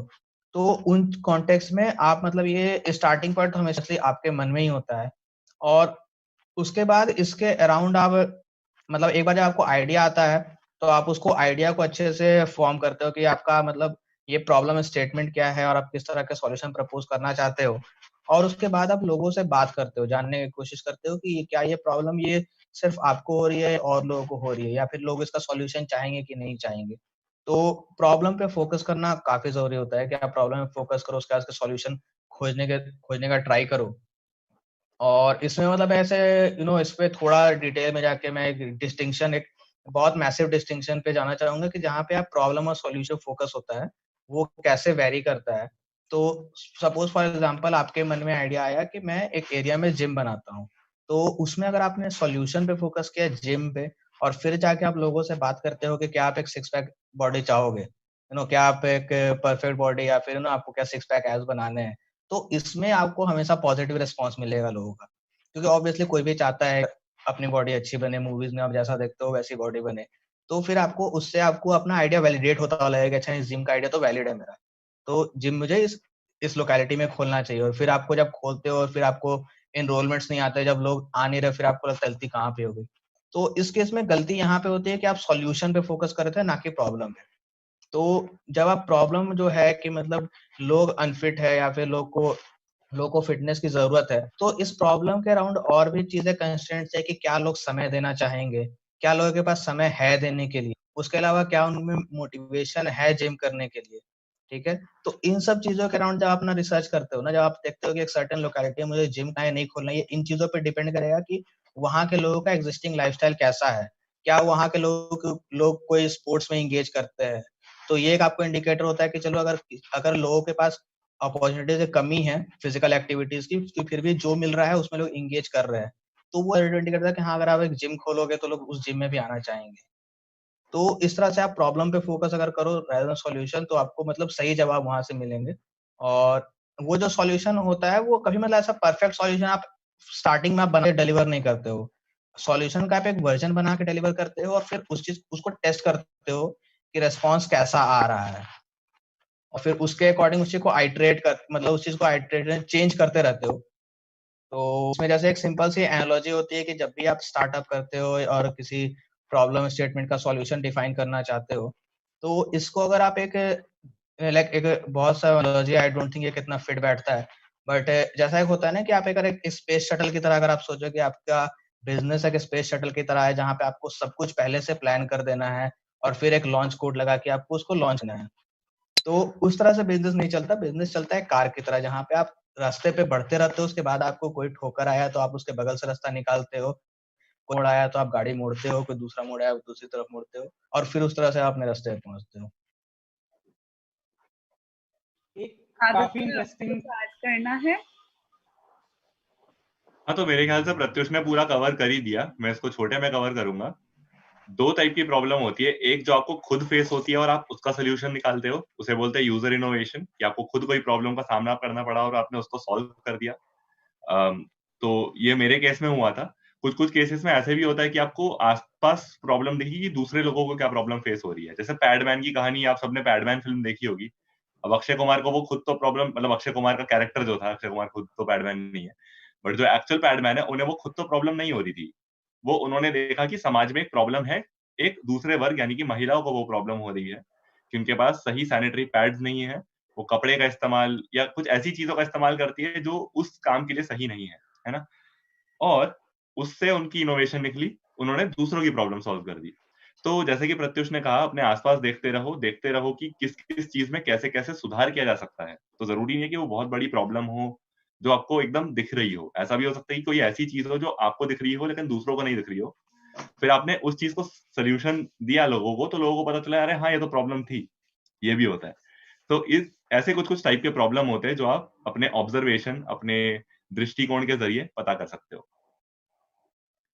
प्रत्युष, वो जो घर और सपोर्ट वाली जो क्वेश्चन थी, उसका एक फॉलो-अप क्वेश्चन आया है, दीपक राव ने पूछा है कि सर अगर हम घर वालों के मना करने के बाद कोशिश करेंगे और वो बिज़नेस अगर फेल हो गया तो सारे रास्ते बंद हो जाते हैं। और उन्होंने ये भी बताया कि हमने ये डिस्कस करा था कल कि how 9 out of 10 businesses usually fail हो जाते हैं। So what do you think about that? तो इसमें देखिए, घर वालों के जो मैंने कहा कि उसके अराउंड रास्ता बनाना पड़ता है। अगर जो घर से आपको जो ऑब्जेक्शन मिलता है बिजनेस स्टार्ट करने को, अगर आप मतलब इसमें देखिए, इसमें इंपॉर्टेंट ये है कि कम्युनिकेट करना। जैसे मैंने पहले भी कहा था कि आपके पेरेंट्स जब आपको बिजनेस करने से मना भी करते हैं, वो आपके इंटरेस्ट में ही मना करते हैं। तो अगर आप इस चीज को ऐसे देखोगे ना कि आपके घर में 2 टीम बढ़ गई है, आप टीम ए हो, आपके पेरेंट्स टीम बी है, और अब टीम ए को परफॉर्म करके जीत के दिखाना पड़ेगा, नहीं तो टीम बी आपको बुली करेगी। तो ये देखने का ही एक पर्सपेक्टिव थोड़ा-सा गलत है। इसमें आपको ये करना होता है कि आपको कम्युनिकेट करना, जैसे मैंने बताया कम्युनिकेट करना इम्पोर्टेंट है। अब क्योंकि पेरेंट्स इनिशियली ये चीज़ नहीं समझ पाते हैं कि आपका बिज़नेस मतलब कैसे आगे जाके आएगा और कैसे बिज़नेस बेटर बनेगा। तो इनिशियली उनकी तरफ से रेजिस्टेंस आता है, राइट? तो मैंने जैसे कहा कि आप उन चीज़ को छोटे-छोटे में इम्प्लीमेंट कर सकते हो। मतलब कहने का मतलब कि आप मतलब पूरे फुल स्केल बिजनेस आप नहीं भी करके आप अगर छोटे स्केल में चीजों को करते हो और उनको टाइम टू टाइम आप वो प्रूफ दिखाते रहते हो, यहाँ पे आप बोलते हो कि चलो ठीक है कि सपोज हमने ये छोटे स्केल पे इसको इम्प्लीमेंट करने का ट्राई किया, हमें ये रिस्पॉन्स मिला है और हमारी किसी एक से बात हुई और उन्होंने ऐसा कहा। तो जब आप ये पॉजिटिव साइंस उनको टाइम टू टाइम फीड करते रहते हो, पेरेंट्स को उनको दिखाते रहते हो, तो वो आपके दुश्मन है नहीं। तो वो उनको जब आप ये टाइम टाइम ये पॉजिटिव साइंस दिखाते हो तो उनको भी लगता है कि हाँ, हमारा लड़का जो कर रहा है या फिर हमारी लड़की जो कर रही है वो किसी तो सही डायरेक्शन में है। तो वो जो सपोर्ट है ना, वो सपोर्ट आपको एक स्टेप्स में ही आता है। मतलब सपोर्ट का ऐसा नहीं है कि एक दिन होता है कि सपोर्ट नहीं है और फिर ऐसे मूवीज की तरह हमारा एक मोनोलॉग हुआ और उस मोनोलॉग के पेरेंट्स ने बोला कि अरे नहीं बेटा चलो बिजनेस करो, हमारा सपोर्ट है। तो वैसा होता नहीं, वो स्टेप्स में ही सपोर्ट आता है। उसके लिए आपको वो पॉजिटिव इंडिकेटर्स, पॉजिटिव प्रूफ्स वो आपको टाइम टू टाइम शो करने पड़ते हैं। और उसको लाने का, इंश्योर करने का तरीका ये कि आप उसको छोटे छोटे फॉर्म में इम्प्लीमेंट करने का ट्राई करो और फिर छोटे छोटे कदम आगे बढ़ाओ और कॉन्स्टेंटली कम्युनिकेट करते रहो। ये हमेशा ध्यान रखना कि अगर आपके पेरेंट्स आपके बिजनेस के आइडिया को अपोज कर रहे हो तो आप अलग टीम्स में नहीं हो, आप एक दूसरे के खिलाफ नहीं खड़े हो। वो आप अपने इंटरेस्ट में बिजनेस स्टार्ट करना चाहते हो, आपके पेरेंट्स भी आपके ही इंटरेस्ट में कह रहे हैं कि बिजनेस मत करो। तो ये कम्युनिकेशन रखना बहुत जरूरी है। आई थिंक आकांक्षा, मैं भी इसके अंदर थोड़ा सा ऐड करना चाहता हूँ।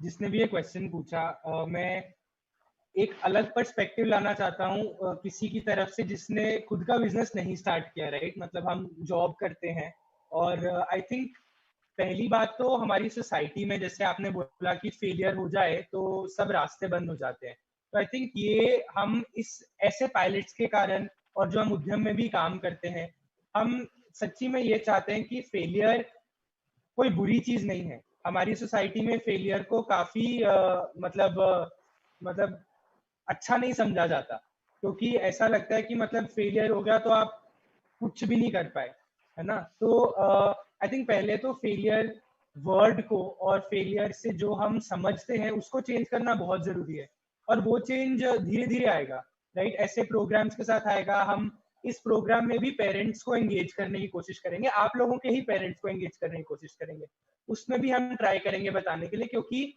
अभी भी आप सब लोगों को, जैसे आप 5 लोगों को स्क्रीन पे देख रहे हैं, हम लिटरली आपको 5 ईच फेलियर्स बता सकते हैं अपनी लाइफ के। हम सब लोग फेल हुए हैं, राइट? और फेलियर से ही कितना कुछ सीखने को मिलता है।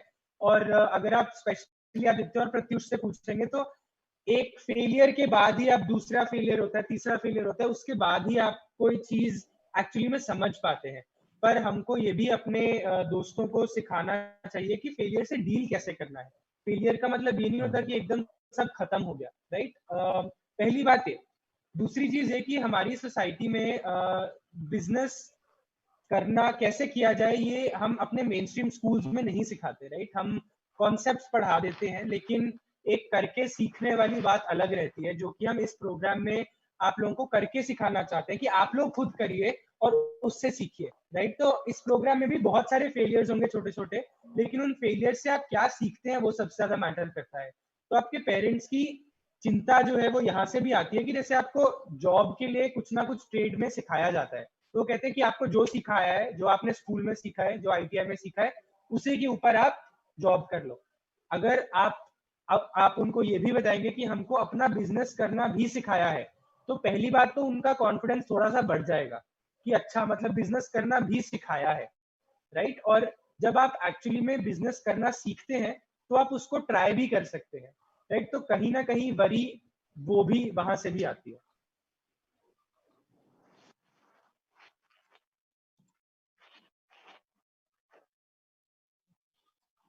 थैंक यू सो हाँ, एक काफी इंपॉर्टेंट क्वेश्चन मैंने बीच में देखा था, लेकिन अभी मेरा इंटरनेट वीक है तो मेरे को याद नहीं आ रहा किसने पूछा था।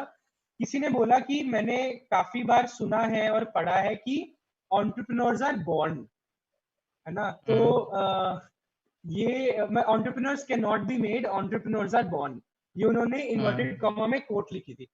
इसके ऊपर क्या विचार है आप लोगों का? इस बारे में मतलब मैं पर्सनली तो like I can speak for my self, I was not born an entrepreneur. और जब तक मतलब कॉलेज में आया नहीं और चीजें करनी चालू नहीं की, तब तक मुझे स्लाइटेस्ट आइडिया भी नहीं था कि ये क्या चीजें है। और मतलब स्टार्टअप क्या है और बिजनेस क्या होता है। तो मेरे पर्सपेक्टिव मतलब मेरा ये नहीं है।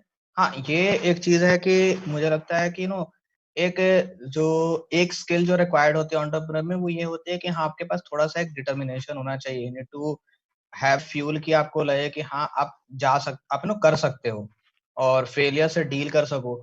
ये सब कुछ जो पर्सनैलिटी ट्रेट्स है, ये ऑब्वियसली हेल्प करते हैं इन बीइंग एन एंटरप्रेन्योर। उसके अलावा आप अगर ऐसा स्किल वाइज सोचते हो कि स्किल्स बहुत कोई ज्यादा एक अलग लेवल के स्किल्स होते हैं जो एक एंटरप्रेन्योर बनाते हैं, तो वैसा नहीं है। मतलब अगर आप एग्जांपल्स देखो तो कई सारे एग्जांपल्स है, राइट? रिचर्ड ब्रांसन डिसलेक्सिक थे शायद बचपन में। I am not sure about the story, Aditya को स्टोरी अच्छा आइडिया है। तो रिचर्ड ब्रांसन हुआ, चाहे कई प्रत्युष सारे। में 4 हाँ, मिनट रह गए हैं इसके और थोड़े से और क्वेश्चंस पड़े हैं, तो आप इसको थोड़ा सा प्लीज शॉर्ट कर दीजिए जो आप हाँ, तो बात मतलब कर रहे हैं। मेरा बेसिकली यही कहना है कि अगर आप बुक्स को उठा के देखो या फिर अपने अराउंड देखो, तो कई वेरिड बैकग्राउंड से लोग आए हैं जिन्होंने सक्सेसफुल बिजनेस स्टार्ट किए हैं। तो आप देखोगे कि ऐसा कोई फॉर्मूला है नहीं कि एक सर्टेन टाइप के लोग बिजनेस स्टार्ट करते हैं। मेरा मानना है कि जो चाहते हैं और जो डटे रहते हैं वो कर लेते हैं। काफी इंटरेस्टिंग है। मैं भी आपसे पूछने से पहले यही बोलने वाला था कि एंटरप्रेन्योर्स बॉर्न नहीं होते। हम जो भी बात करते हैं, मतलब जो भी हम काम करते हैं, एंटरप्रेन्योर्स बनाए जाते हैं और उसके लिए माइंडसेट, उसके लिए आपका कॉन्फिडेंस, ये सब चीजें काम में आती हैं। एक आई थिंक मैं एक क्वेश्चन इंपॉर्टेंट जो लेना चाहूंगा कि नीड्स कैसे आइडेंटिफाई करी जाए, वैभव ने पूछा है कि हम मतलब लोगों की नीड्स को आइडेंटिफाई कैसे करें। लोगों के देखिए नीड्स आइडेंटिफाई करने का अगेन मतलब अगर आप देखो तो कई सारे वेरिएड प्रॉब्लम्स होते हैं। मतलब अगर आप अप्रोच करते हो लोगों के नीड्स के बारे में, तो आपको पहले तो डिसाइड करना पड़ेगा कि आपका इंटरेस्ट कहाँ पे आता है, आप किस तरह की प्रॉब्लम को सॉल्व करना चाहते हो। क्योंकि जैसा मैंने कहा ना कि यहाँ पे मतलब बहुत टाइम आपको फेल कर करके भी चीजों को करना होता है। तो इसमें इंटरेस्ट आना बहुत इंपॉर्टेंट है कि आप उस चीज के बारे में पैशनेट हो। तो मतलब आपको कोई भी डिसिप्लिन हो गई, जैसे आदित्य बोस का एजुकेशन के फील्ड में, मेरा एजुकेशन फील्ड में मतलब टेक्नोलॉजी सॉल्यूशन है, तो टेक्नोलॉजी एंड एजुकेशन के फील्ड में। तो ये पहले तो स्टार्टिंग पॉइंट यही होता है, क्योंकि नीड्स में देखो तो अगेन लोग को फ्लिपकार्ट की भी नीड है, लोग को ओला की भी नीड है, राइट? बट फ्लिपकार्ट वाले ने फ्लिपकार्ट स्टार्ट किया, ओला वालों ने ओला स्टार्ट किया था। तो ये इंपॉर्टेंट चीज है कि आप किस सेक्टर का प्रॉब्लम सॉल्व करना है। तो उसके बाद नीड आइडेंटिफिकेशन तक बात आता है। स्टार्टिंग पॉइंट ऑब्वियसली आपका खुद का हाइपोथेसिस होता है कि मुझे लगता है कि ऐसा है, और उस चीज को फिर आप जाके और लोगों से डिस्कस करते हो, जानते हो, और फिर वो प्रॉब्लम बेसिकली वो फीडबैक जब आप लेते हो तब आपसे आपको आइडेंटिफाई पर्टिकुलर नीड है या नहीं, या फिर इसमें क्या मॉडिफिकेशन करना है। दो क्वेश्चंस को मैं कंबाइन करता हूँ। पहले तो पुनीत हम सबसे पूछ रहा है कि सर क्या क्लास का टाइम इंक्रीज किया जा सकता है। इसका आंसर हम पुनीत आपको अभी नहीं दे सकते, पर आदित्य क्या आज हम 5 मिनट इंक्रीज कर सकते हैं? समंत, आदित्य। डेफिनेटली दोस्तों, फिर भाग मत जाना। देखो आपने बोला 5 मिनट इंक्रीज करेंगे तो हम बैठेंगे, आपको भी फिर बैठे रहना पड़ेगा। लेकिन क्योंकि हम जरूर। चाहते हैं, हाँ, क्योंकि हम चाहते हैं कि जितने भी क्वेश्चंस पूछे जा रहे हैं उनको हम एड्रेस कर सकें, जितने भी जैसे भी अभी हम कर सकते हैं। इसको डिटेल में कोर्स में भी करेंगे। दो नेक्स्ट क्वेश्चंस हैं हर्षली और मिस एसवी का कि सर हमको पता कैसे चलेगा कि हम बिजनेस के लिए रेडी हैं या हम केपेबल हैं बिजनेस करने के लिए, ये हमको कैसे पता लगेगा? तो बिजनेस कैपेबिलिटी के टर्म्स में जैसे मैंने पहले कहा था कि एक स्किल चाहिए होता है एक बिजनेस स्टार्ट करने के लिए, वो ये है कि आप में विलिंगनेस हो कि स्टार्ट करना है, और आप में वो ग्रिट हो, आप में वो डिटर्मिनेशन हो कि फेल करके भी आगे बढ़ते रहेंगे, गिर के भी उठ के आगे बढ़ेंगे, ये डिटर्मिनेशन हो। तो आई थिंक ये बेसिक जो है ना, इस इतने होने पे आप रेडी हो बिजनेस करने के लिए। हाँ, आज के डेट में आप रेडी नहीं हो कि आप एक बड़ी ऑर्गेनाइजेशन को रन कर सको, ठीक है? लेकिन हाँ, आप ना वो छोटे स्टेप्स ले सकते हो उस डायरेक्शन में मूव करने का, और उसके बाद आप इवेंचुअली आप जब उस डायरेक्शन में मूव करने लगते हो, तो आप खुद चीजें सीखते हो। और ये सब चीजें जो ना, ये किताब में कहीं लिखी हुई नहीं मिलती। ये चीजें आप खुद सीखते हो, आप खुद चीजों को जानते हो, और फिर आप वो आइडेंटिफाई कर पाते हो कि मतलब वो जब समय आता है ना, जहाँ पे आपको अपने बिजनेस को बड़ा करना होता है या बिजनेस को ग्रो करना होता है, उस समय तक अगर आपने वो पूरा जर्नी ट्रैवल करके अगर आप वहां तक पहुंचे हो, तो आप वो चीजें ऑलरेडी सीख चुके हो जो आपको और आगे तक ले जा पाएगी। बट स्टार्ट करने के लिए आपको बस आपका बिलीफ इंपॉर्टेंट होता है। इंटरेस्टिंग टेक है आपका। मेरा एडिशन इसमें यही रहेगा कि जैसे आप, मतलब अगर मैं बिजनेस को इस सवाल में इंग्लिश लैंग्वेज से सब्स्टिट्यूट कर दूं, कि हमको कैसे पता चलेगा कि हमको इंग्लिश बोलनी आती है कि नहीं, राइट? तो जब तक आप पहली बात तो आप सीखोगे नहीं इंग्लिश को, तब तक आप बोल नहीं पाओगे। जब तक दूसरी बात आप बोलने की कोशिश नहीं करोगे, तब तक आप इम्प्रूव नहीं कर पाओगे। तो इस पायलट में हम दोनों चीजें कर रहे हैं। हम आपको बेसिक सिखा रहे हैं बिजनेस के, कि आपको क्या क्या समझ होनी चाहिए अपना बिजनेस स्टार्ट करने के लिए। और दूसरी चीज ये है कि आपको खुद ट्राई करना है। ट्राई करे बिना कुछ नहीं होगा। हम चाहे यहाँ पे हर दिन आके नए नए लोगों को ले आए कि इन्होंने ये बिजनेस किया, उन्होंने वो बिजनेस किया है, जब तक आप लोग खुद ट्राई नहीं करेंगे, सीखेंगे नहीं और फेल नहीं होंगे। फेल को हम एक फेलियर को एक काफी मतलब सेक्सी शब्द बनाना चाहते हैं, मतलब एकदम जो कि जैसे फैड बनाना चाहते हैं, राइट। तो फेलियर को आप वैसे ही रखिए, ठीक है। तो आप कर करके गलत करेंगे, फिर सही करेंगे, और कितनी बार गलत करेंगे, राइट। तो इस कोर्स में जब तक आप ITI में है, उसका मतलब उसका आप एडवांटेज लीजिए, ठीक है।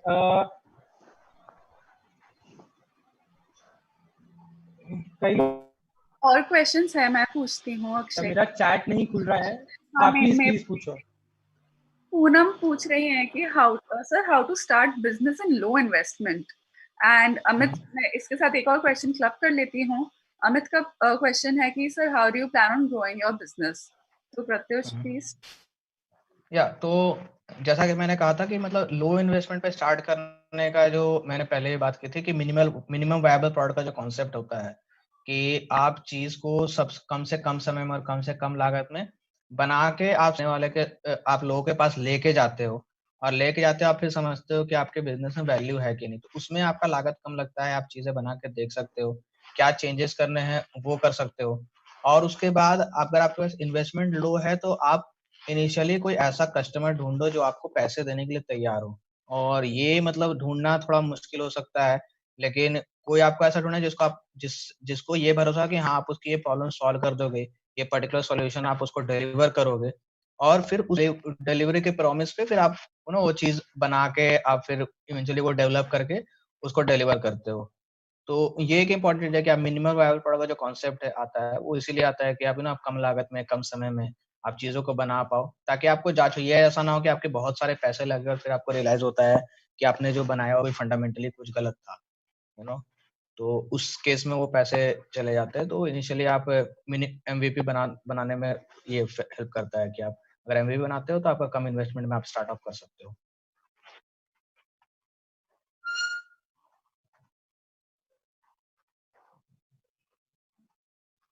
एक और क्वेश्चन है प्रत्युष। One second.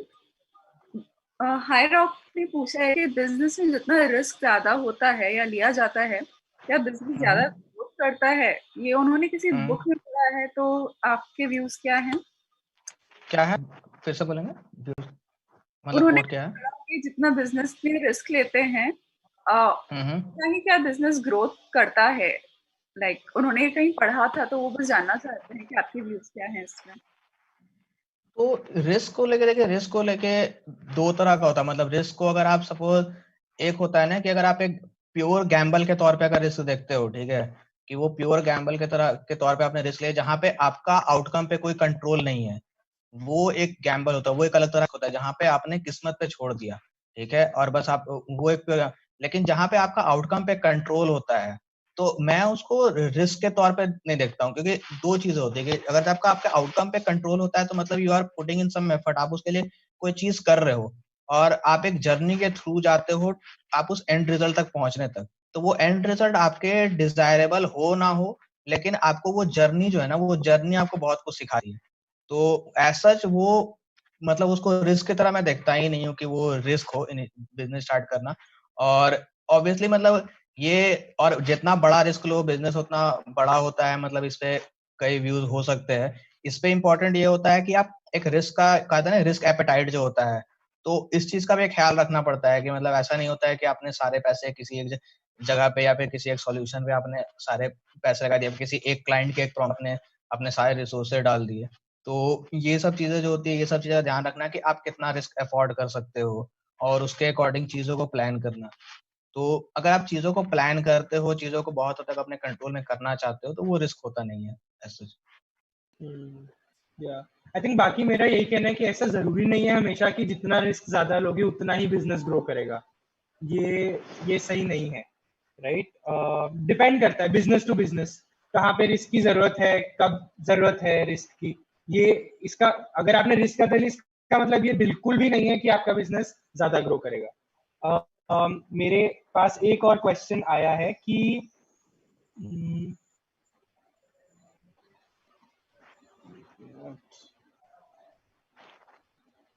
हाँ, कि सर बिजनेस स्टार्ट करने के लिए मतलब 1 पर्सन, मतलब आपको खुद से स्टार्ट करना चाहिए या फिर पार्टनरशिप में स्टार्ट करोगे तो बेटर रहता है? तो इस पे मेरा पर्सपेक्टिव ये है कि मतलब इनिशियली मैंने तो स्टार्ट खुद से ही किया था।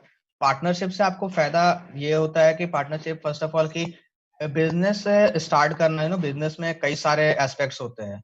मतलब आपको कई तरह की चीजें करनी पड़ती है, 2-4 तरह की करनी पड़ती है। तो हो सकता है कि आपका स्किल्स या एक्सपर्टीज आपके उन चारों पांचों एरियाज में ना हो। तो उसके लिए टीम होना इंपॉर्टेंट होता है, जहाँ पे आप होता है कि हाँ, किसी को कोई चीज ज्यादा कोई अगर ऑपरेशंस में अच्छा, कोई अगर बाजार में जाके लोगों से बातें कर सकता है, वेंडर से बात कर सकता है, और कोई एक आदमी है जो कि अच्छी कोडिंग कर सकता है, चीजों को बना सकता है। तो इस तरह से जो कॉम्प्लीमेंट्री स्किल सेट्स होते हैं, वो कॉम्प्लीमेंट्री स्किल सेट्स वाले टीममेट्स अगर हो तो ऑब्वियसली वो बेहतर है वैसा करना। और इनिशियली आपके पास नहीं भी है तब भी आप उसके अराउंड अपना, जैसा कहा जाए, जुगाड़ लगाने का ट्राई करो। आप देखोगे चीजों को उसके उसके बिना भी आप कैसे कर सकते हो। और फिर धीरे धीरे जब आप प्रोग्रेस शो करते हो तो होता है ना कि प्रोग्रेस अगर आपका होता है और लोग आपके प्रोग्रेस की तरफ अट्रैक्ट होते हैं खुद, फिर लोग खुद आपके पास आते हैं और फिर खुद कहते हैं कि चलो ठीक है, I want to be part of this, मुझे इसका हिस्सा होना है।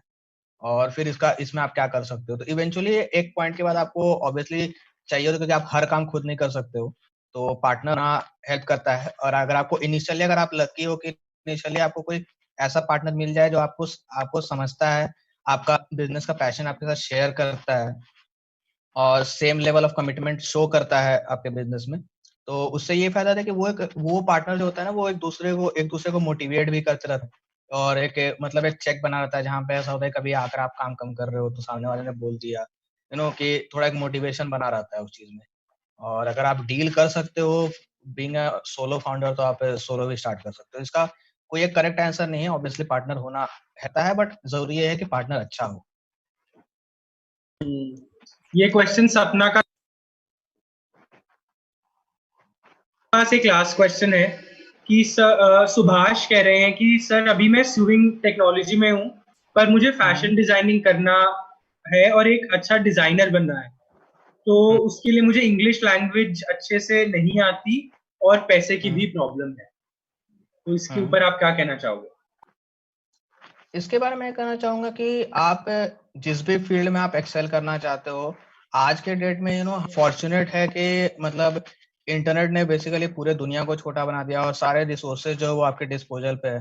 तो आपके पास अगर एक मोबाइल फोन और एक इंटरनेट कनेक्शन है तो आप स्टार्ट कर सकते हो। तो मतलब ये अगर आपको ऐसा स्टार्टिंग में आपको देखने या सोचने में बहुत बड़ा टास्क लगता है कि आप एक बेसिक आर्टिकल्स पढ़ना शुरू करो फैशन डिजाइनिंग के, और फिर उसमें स्पेसिफिक एरियाज में जाओ और फिर जाके उनके बारे में पढ़ो, फिर अच्छे डिजाइनर्स के काम के बारे में उनसे सीखने की कोशिश करो। लेकिन जब आप ये निरंतर करते रहते हो ना, आप रोज ये काम करते रहते हो, तो एक पॉइंट के बाद आप बहुत चीजें खुद फिगर आउट कर लेते हो। तो वो चीज है कि मतलब पहला कदम लेना जरूरी है कि अगर आपको फैशन टेक्नोलॉजी में इंटरेस्ट है तो आप फैशन टेक्नोलॉजी के बारे में पढ़ना शुरू करो। आप सिर्फ सिंपल से गूगल सर्च करो कि भाई कौन से अच्छे फैशन डिजाइनर्स हैं, उनके काम के बारे में पढ़ो, वो कैसे डिजाइन करते हैं, उनका डिजाइन का इंस्पिरेशन क्या होता है। और फिर धीरे धीरे अपना लर्निंग उस एरिया में इम्प्रूव करो।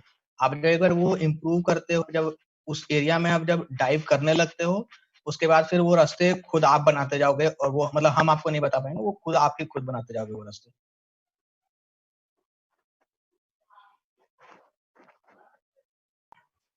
ठीक है, आई थिंक हमको यहाँ पे आज के लिए खत्म करना चाहिए, हमने एक्सटेंशन ले लिया 10 मिनट का। आप अपने क्वेश्चंस अपने पास रखिए, हम इसको जरूर आंसर करेंगे। कई क्वेश्चंस कल आए थे जिनको हमने आज आंसर किया है, मैंने उन लोगों से बोला था कि आज दोबारा पूछेंगे वो, और ये कई क्वेश्चंस हम कल भी लेंगे, नए क्वेश्चंस भी लेंगे। आप लोगों का एंगेजमेंट बहुत अमेजिंग है, मैं हम सबकी तरफ से कहना चाहता हूँ इस एंगेजमेंट को ऐसे ही रखिए। आशा करता हूँ आप लोगों को इससे काफी फायदा होगा और आपके लिए इस प्रोग्राम में काफी छोटे छोटे सरप्राइजेस हम लाते रहेंगे, तो आप please stay tune for that. Akanksha, आप गुड बाय सबको कह के आज के लिए हम यहीं पे खत्म करते हैं। Thank you so much Pratyush, आप 2 क्लासेस को भी पढ़ा रहे हैं, तो आपसे और भी आपके बारे में और जानने का तरीका उनको भी मिलेगा। आप एक बार बस बता सकते हैं आप कौन से बैचेस को पढ़ा रहे हैं? हाँ, तो मैं कोपा और मल्टीमीडिया के 2 बैचेस लूंगा और उन 2 बैचेस को मैं पढ़ा रहा हूँ। गुड़गांव के फरीदाबाद? गुड़गांव।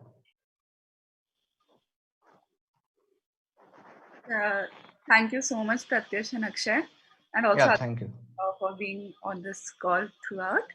And सबसे ज़्यादा बड़ा थैंक यू तो हमें मुझे स्टूडेंट्स को बोलना चाहिए, क्योंकि उनकी इतनी एंथुजियाज्म, उनकी एक्साइटमेंट और क्वेश्चंस इतना अच्छा लगता है हमें कि आप लोग इतना इंटरेस्ट ले रहे हैं। हम बहुत एक्साइटेड है नेक्स्ट वीक से आपके साथ और टाइम स्पेंड करने के लिए, बट अभी के लिए हम वापस कल मिलते हैं आपसे। आपको एक और फैसिलिटेटर से आप मिलवाएंगे, बातचीत करेंगे। Good night everyone, bye bye.